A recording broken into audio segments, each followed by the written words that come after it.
What's going on, everybody, and welcome back to Comic Breakdown. In this video, we are jumping into the final issue of Bishop War College. As we jump into issue number 5, Bishop recently launching a training program really to just help out the younger mutants sharpen their capabilities and protect this timeline. But when the Fenris twins and Orchis, they sprang a surprise attack during a training in the tunnels of Krakoa, something went awry. Tempo and Bishop both transported to an alternate universe of an all-black version of the X-Men. And so while Bishop and Tempo try to head back home, the rest of Bishop's students are still battling Orchis, and they have just managed to break into the pit of Krakoa. So make sure you guys have subscribed to the channel, make sure that you like this video, and with that being said, let's dive into this breakdown.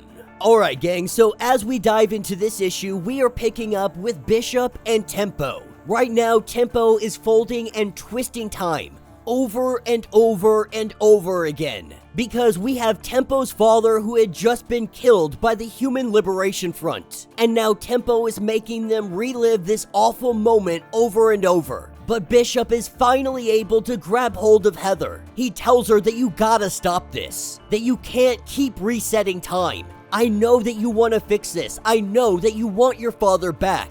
Now, when they got stuck in this timeline, she saw that her father was alive, at least in this universe. And she knew that she had a chance to be with her father, even if it were for moments, to hug him, to hear his voice. The Heather from this timeline is safe in her bed at home, and Bishop is telling her that you know we cannot stay here. This is not our world, and this is not our fight. And while this universe does look like it's a little bit better than ours, they still don't have peace. And Bishop can't help but feel that they're a little bit responsible for what is going on here. In some way, in some fashion, all of this destruction, all of this fighting, it follows them. With Tempo finally recognizing that it is time for them to go, she uses the Blight Swill, recreating the energy that got them here in the first place. And we see the two of them head back to 616. And with their return, they are immediately thrown into the fray. With our Nazi twins seeing them, they immediately attack Bishop. Bishop finding it odd that they're even attacking him because they're just powering him up. With Bishop's counterattack, he hits him with a heavy blast. When Tempo goes to use her powers, we see that something happens. She almost instantly falls out of this fight. But lucky for them, they got all the students that are there to fight with them, destroying the machine, taking down the twins. They may have been able to open up the pit, but they're not getting inside, at least in a matter of speaking, because as we see this fight progress on, they throw both of the twins into the pit. With the twins now being stuck inside of Krakoa, we have the arrival of Magic, coming in a little bit late, missing all the fun. As our heroes discuss what really went on, we get a small glimpse of the pit, as the twins try to figure out exactly what's going on. This is when they run into Sinister. But Sinister's not happy to see them. Not only is he stuck in this mind prison, but he's now stuck in here with some Nazis. As we are taken to the Bloom, we are taken to Fei Long.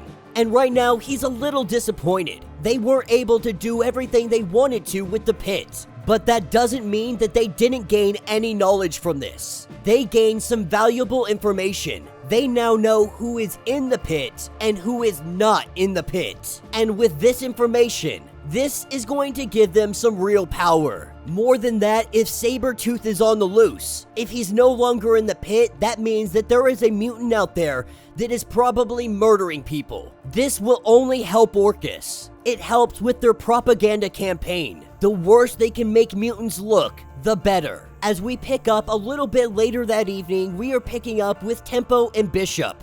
And while Bishop and Tempo discuss the alternate Earth that they had landed in, Bishop's not really sure what to take away from all of this. But on Earth 63, we see the Bishop of that Earth. He is now training with magic. You see, the Bishop of Earth 616 really convinced him of what he is capable of. Seeing that alternate version of him being so powerful, being able to fight in the manner that he was fighting. This Bishop may not have been a fighter beforehand, but after 616 Bishop, He recognizes his true potential. He recognizes that he needs to be ready to fight. On Earth 616, we see our bishop. That on another Earth, in another universe, he is happy, he is peaceful, he is not a warrior, thinking that maybe, just maybe, this is enough. He likes to think that they could all be happy somewhere, but for now, this is where they live, that they must defend this paradise at all costs, telling all of his students that they pass with flying colors. But their training is not complete, because their next round, he wants to try something a little different. Fighting each other is not going to teach them how to fight as a team,